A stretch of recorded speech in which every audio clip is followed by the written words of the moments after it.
그런데 운동장에 재래닭을 자유롭게 방사시켜 키운 생협의 유정란에서 1979년 이래로 판매가 금지된 DDT 성분이 기준치 이하이긴 하지만 검출됐습니다.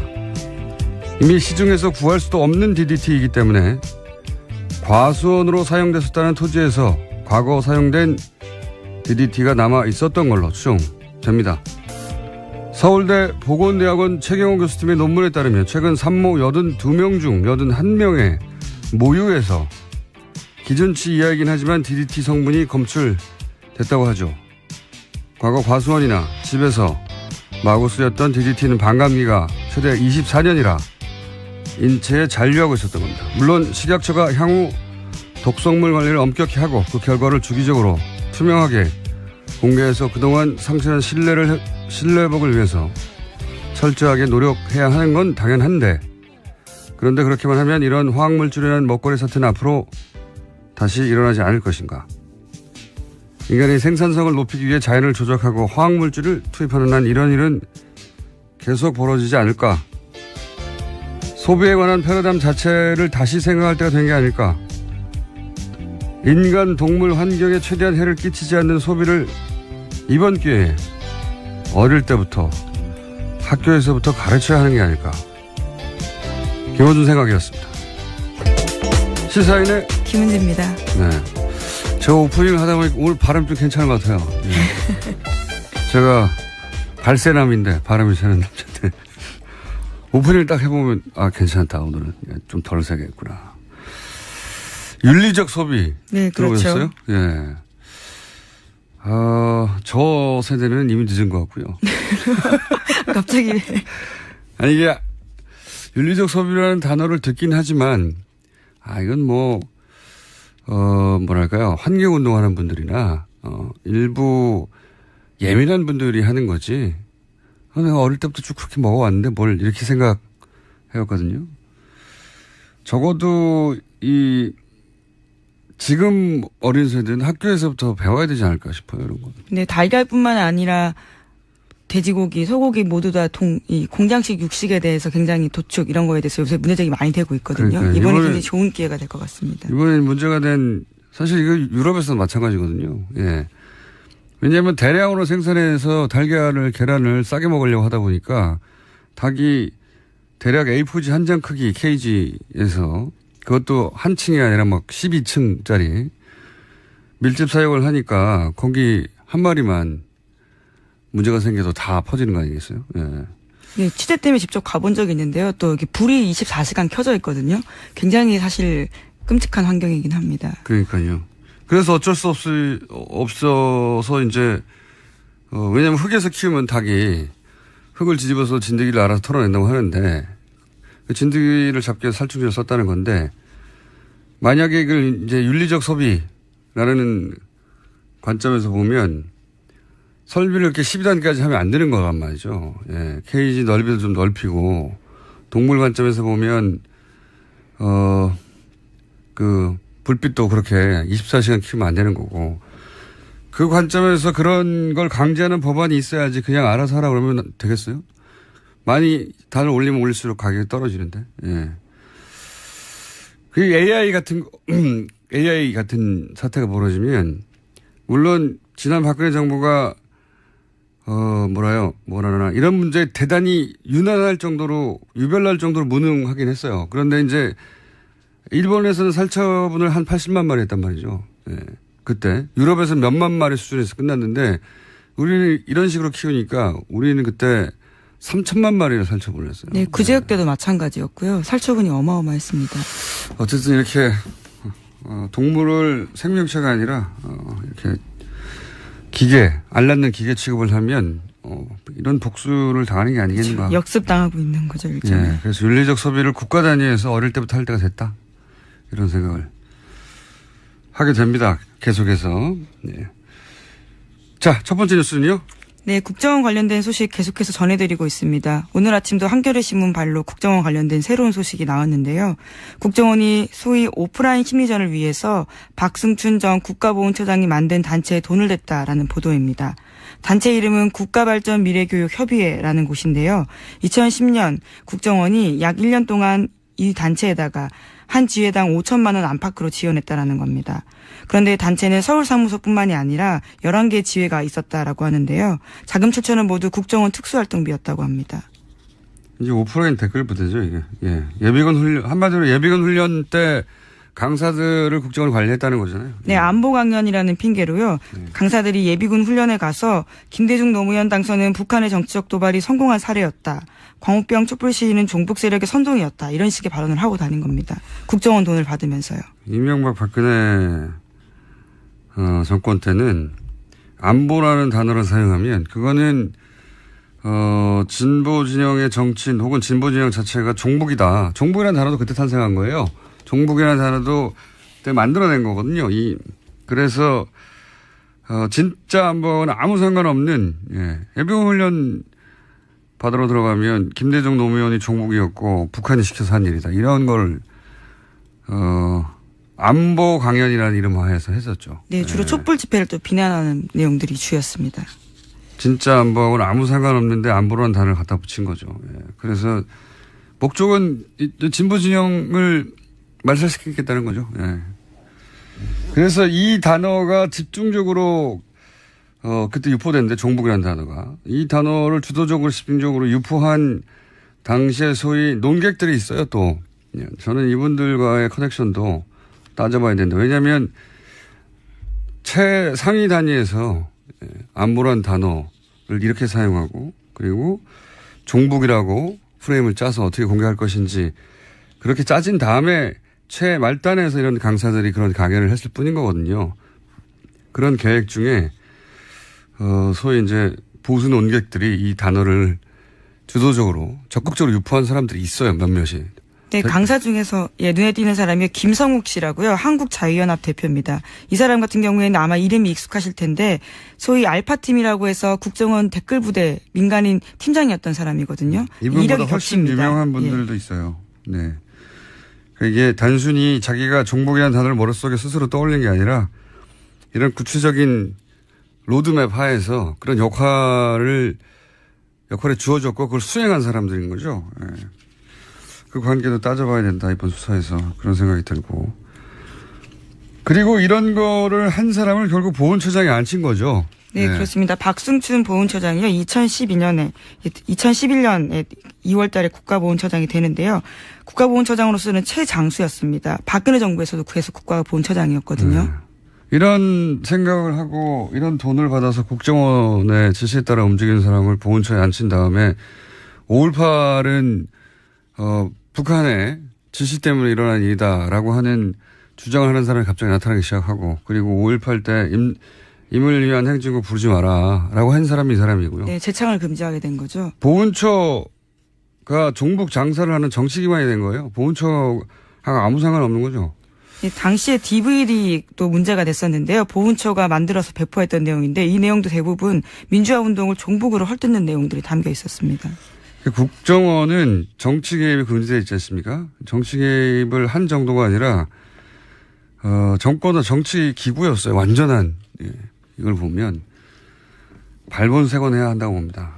다시 반복되지 않도록 철저하게 그런 일을 하면 어떻게 되는지 반면교사로 아주 철저하게 따져서 발본색원하고 엄벌에 쳐야 된다고 봅니다. 이런 일을 이렇게 오랫동안 해왔던 거예요.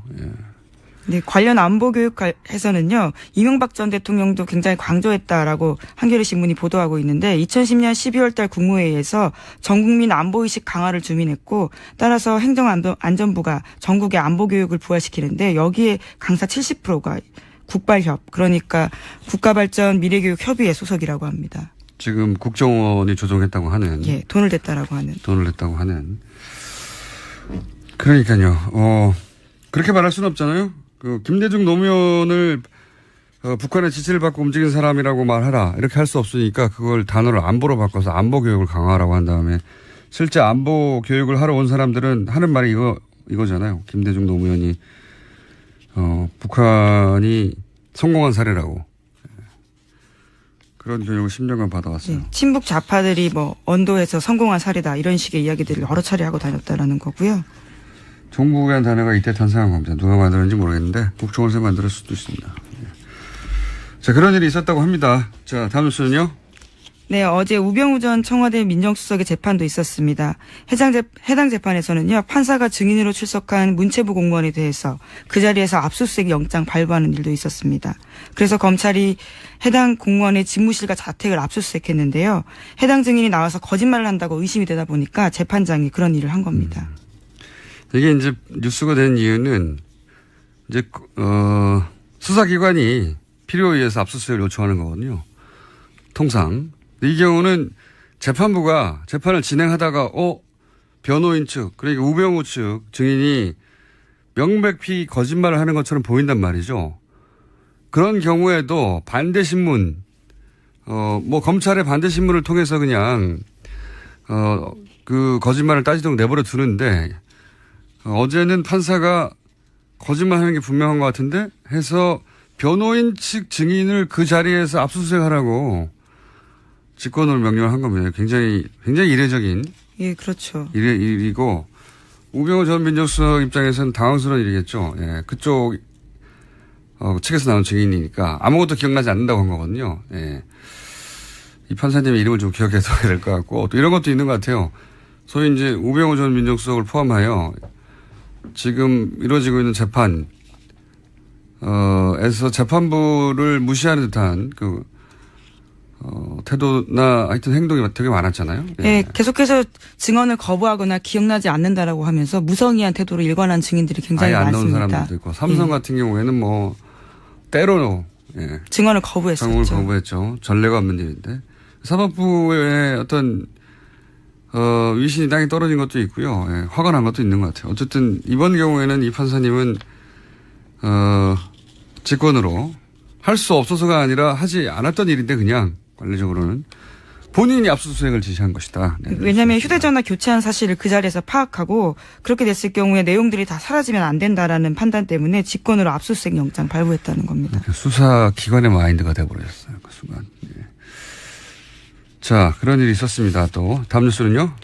네, 김기춘 전 비서실장이 지난 17일에 서울구치소에서 서울 동부구치소로 이감됐다라는 소식입니다. 동부구치소 같은 경우에는 2달 전에 새로 생긴 최신 교정시설인데 여기에는 최순실 씨도 수감돼 있습니다. 김 전 실장이 수용된 곳은 6.5제곱미터의 독거실이고요. 심장질환 탓에 가까운 병원에 있어야 된다라는 게 김 전 실장 쪽의 설명입니다. 그 전에 있는 곳은 기차 타고 5시간 가는 곳입니까? 예. 김기춘, 왜냐하면 이런 최신 교정시설로 이감되길 원하는 수감자도 굉장히 많아요. 예, 많은데 그 중에 이제 선택받은 거죠. 김기춘 전 비서실장이 아니었으면 이감 안 됐을 거라고 저는 봅니다. 그 최신 시설이고 냄새도 안 나고 쾌적하니까 다들 가고 싶어 하는데.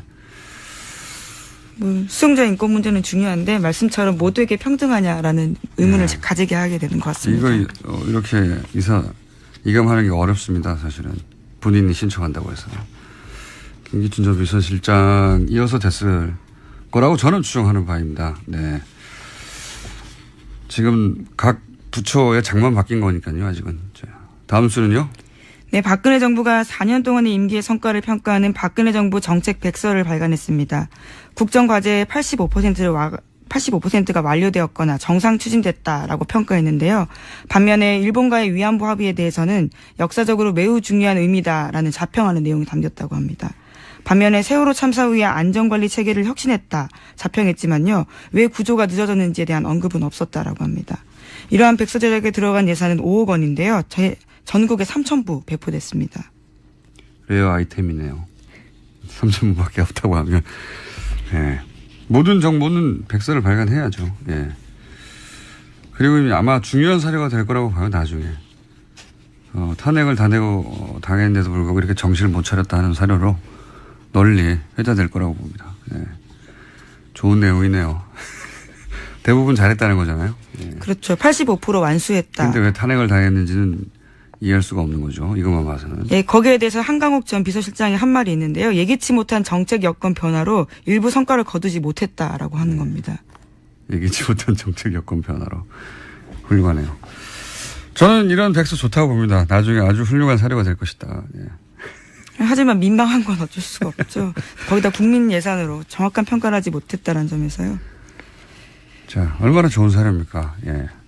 만약에 거기가 반성으로 가득 차봐요. 사료가 될 수 없죠. 자, 다음 뉴스는요.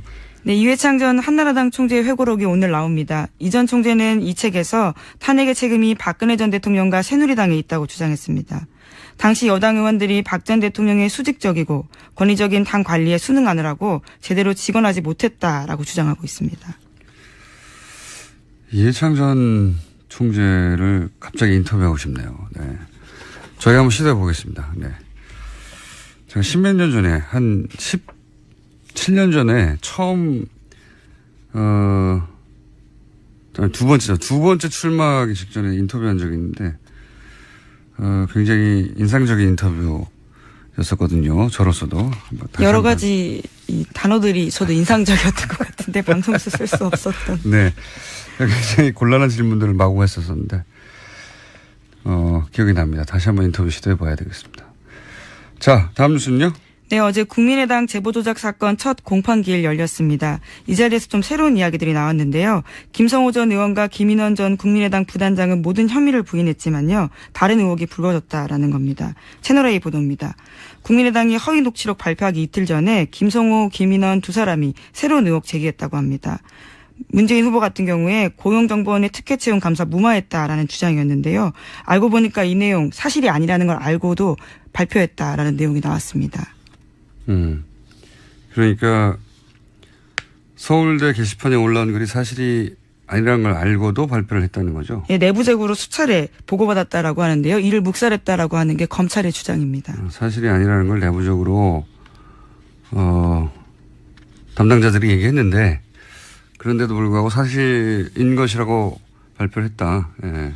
당시 국민의당이 이제 안철수 후보 지지율이 문재인 후보에 거의 육박을 했다가 유치원 발언과 뭐 대선 후보 토론에 거치면서 지지율이 급락을 해서 반전 모멘텀을 만들기 위해서 결사적이었죠. 그때 당시. 그러다 보니까 이 뉴스는 그러니까 당시 국민의당이 팩트체크가 덜 됐거나 아니면 사실이 아니라고 내부적으로도 얘기하는데도 그런 모멘텀을 만들기 위해서 물불을 가지 않았다. 이런 뭐 내부 분위기를 엿볼 수 있는 추가 정황인 건데. 예.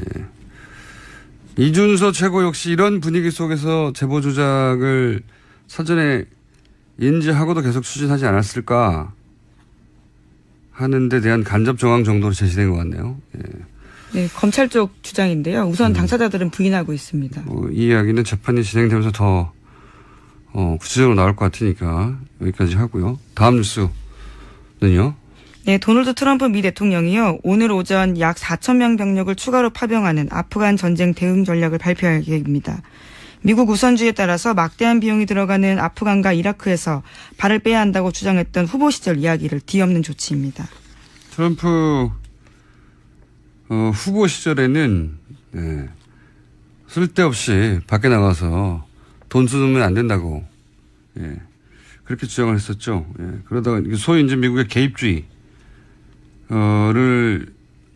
주창했던 오바마하고는 다르게 그랬는데 이제 그렇게 안 되는 거죠. 이미 발이 깊숙이 들어갔던 사안들에 대해서 발을 빼려고 해도 마무리를 짓고 나와야 되니까요.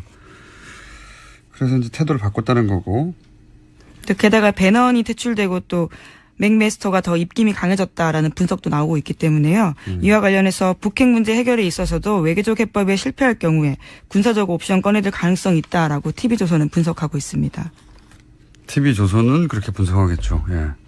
북핵 문제가 외교적으로 잘 안 되면 군사적 옵션이라는 게 지지난주 내내 얘기했던 뭐 폭격을 한다든가 뭐 그런 거 아닙니까? 전쟁나면 절대로 안 된다고 하는 그 얘기를 또 하는 거예요. 예. TV조선은 전쟁이 났으면 좋겠나 봐요. 예, TV조선은 어쨌든 지금 상황에서는 북핵 문제가 또 외교적으로 잘 안 되면 군사적이라는 게 뭡니까? 전쟁하자는 거지. 전쟁은 확률이 높다라고 분석을. 우리 보수는 전쟁을 원하나 봐요. 예, 실제로 과거에 우리 보수는 전쟁 나면 가장 먼저 도망갔었습니다. 여기까지 하겠습니다. 시사인의 김은지였습니다. 감사합니다. 싸게 먹으려고 하다 보니까 닭이 대략 A4지 한 장 크기 케이지에서 그것도 한 층이 아니라 막 12층짜리 밀집 사육을 하니까 거기 한 마리만 문제가 생겨도 다 퍼지는 거 아니겠어요? 예. 네, 취재 때문에 직접 가본 적이 있는데요. 또 이렇게 불이 24시간 켜져 있거든요. 굉장히 사실 끔찍한 환경이긴 합니다. 그러니까요. 그래서 어쩔 수 없어서 이제 왜냐하면 흙에서 키우면 닭이 흙을 뒤집어서 진드기를 알아서 털어낸다고 하는데 그 진드기를 잡기 위해서 살충제를 썼다는 건데 만약에 이걸 이제 윤리적 소비라는 관점에서 보면 설비를 이렇게 12단까지 하면 안 되는 거란 말이죠. 예. 케이지 넓이도 좀 넓히고 동물 관점에서 보면 그 불빛도 그렇게 24시간 키우면 안 되는 거고 그 관점에서 그런 걸 강제하는 법안이 있어야지 그냥 알아서 하라 그러면 되겠어요? 많이 단을 올리면 올릴수록 가격이 떨어지는데. 예. 그 AI 같은 사태가 벌어지면 물론 지난 박근혜 정부가 뭐라나 이런 문제에 대단히 유난할 정도로 유별날 정도로 무능하긴 했어요. 그런데 운동장에 재래닭을 자유롭게 방사시켜 키운 생협의 유정란에서 1979년 이래로 판매가 금지된 DDT 성분이 기준치 이하이긴 하지만 검출됐습니다. 이미 시중에서 구할 수도 없는 DDT이기 때문에 과수원으로 사용됐었다는 토지에서 과거 사용된 DDT가 남아 있었던 걸로 추정됩니다. 서울대 보건대학원 최경호 교수팀의 논문에 따르면 최근 산모 82명 중 81명의 모유에서 기준치 이하이긴 하지만 DDT 성분이 검출됐다고 하죠.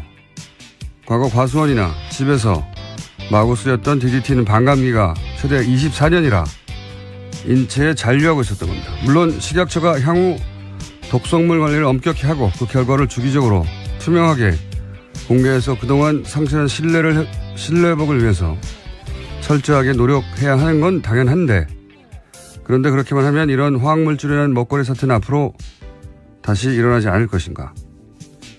인간의 생산성을 높이기 위해 자연을 조작하고 화학물질을 투입하는 한 이런 일은 계속 벌어지지 않을까. 소비에 관한 패러다임 자체를 다시 생각할 때가 된 게 아닐까. 인간, 동물, 환제. 일본에서는 살처분을 한 80만 마리 했단 말이죠. 예. 그때. 유럽에서 몇만 마리 수준에서 끝났는데 우리는 이런 식으로 키우니까 우리는 그때 3천만 마리를 살처분을 했어요. 네, 구제역 때도 마찬가지였고요. 살처분이 어마어마했습니다. 어쨌든 이렇게 동물을 생명체가 아니라 이렇게 알 낳는 기계 취급을 하면 이런 복수를 당하는 게 아니겠는가. 그렇죠. 역습당하고 있는 거죠. 일종의. 예, 그래서 윤리적 소비를 국가 단위에서 어릴 때부터 할 때가 됐다. 이런 생각을 하게 됩니다. 계속해서. 예. 자, 첫 번째 뉴스는요. 네, 국정원 관련된 소식 계속해서 전해드리고 있습니다. 오늘 아침도 한겨레 신문 발로 국정원 관련된 새로운 소식이 나왔는데요. 국정원이 소위 오프라인 심리전을 위해서 박승춘 전 국가보훈처장이 만든 단체에 돈을 냈다라는 보도입니다. 단체 이름은 국가발전미래교육협의회라는 곳인데요. 2010년 국정원이 약 1년 동안 이 단체에다가 한 지회당 5천만 원 안팎으로 지원했다라는 겁니다. 그런데 단체는 서울 사무소뿐만이 아니라 11개 지회가 있었다라고 하는데요. 자금 출처는 모두 국정원 특수활동비였다고 합니다. 이제 오프라인 댓글 부대죠, 이게. 예. 예비군 훈련, 한마디로 예비군 훈련 때 강사들을 국정원이 관리했다는 거잖아요. 네, 안보 강연이라는. 환경에 최대한 해를 끼치지 않는 소비를 이번 기회에 어릴 때부터 학교에서부터 가르쳐야 하는 게 아닐까. 김원준 생각이었습니다. 시사인의 김은지입니다. 네. 저 오프닝을 하다 보니까 오늘 발음 좀 괜찮은 것 같아요. 예. 제가 발세남인데 발음이 새는 남자인데 오프닝을 딱 해보면 괜찮다. 오늘은 좀 덜 세겠구나. 윤리적 소비. 네, 들어보셨어요? 그렇죠. 예. 저 세대는 이미 늦은 것 같고요. 갑자기. 아니, 이게 윤리적 소비라는 단어를 듣긴 하지만, 이건 뭐랄까요. 환경운동하는 분들이나, 일부 예민한 분들이 하는 거지. 내가 어릴 때부터 쭉 그렇게 먹어왔는데 뭘 이렇게 생각해왔거든요. 적어도 지금 어린 세대는 학교에서부터 배워야 되지 않을까 싶어요, 이런 건. 네, 달걀뿐만 아니라 돼지고기, 소고기 모두 다 이 공장식 육식에 대해서 굉장히 도축 이런 거에 대해서 요새 문제제기 많이 되고 있거든요. 그러니까 이번에 굉장히 좋은 기회가 될 것 같습니다. 이번에 문제가 된 사실 이거 유럽에서도 마찬가지거든요. 예. 왜냐하면 대량으로 생산해서 달걀을, 계란을. 핑계로요. 강사들이 예비군 훈련에 가서 김대중 노무현 당선은 북한의 정치적 도발이 성공한 사례였다. 광우병 촛불 시위는 종북 세력의 선동이었다. 이런 식의 발언을 하고 다닌 겁니다. 국정원 돈을 받으면서요. 이명박 박근혜 정권 때는 안보라는 단어를 사용하면 그거는 진보 진영의 정치인 혹은 진보 진영 자체가 종북이다. 종북이라는 단어도 그때 탄생한 거예요. 종북이라는 단어도 그때 만들어낸 거거든요. 그래서 진짜 안보는 아무 상관없는 예비군 훈련 받으러 들어가면 김대중 노무현이 종북이었고 북한이 시켜서 한 일이다. 이런 걸 안보 강연이라는 이름하에서 했었죠. 네, 주로 촛불 집회를 또 비난하는 내용들이 주였습니다. 진짜 안보하고는 아무 상관없는데 안보라는 단어를 갖다 붙인 거죠. 그래서 목적은 진보 진영을 말살시키겠다는 거죠. 그래서 이 단어가 집중적으로 그때 유포됐는데 종북이라는 단어가 이 단어를 주도적으로 집중적으로 유포한 당시에 소위 논객들이 있어요. 또 저는 이분들과의 커넥션도 따져봐야 된다. 왜냐하면 최상위 단위에서 안보란 단어를 이렇게 사용하고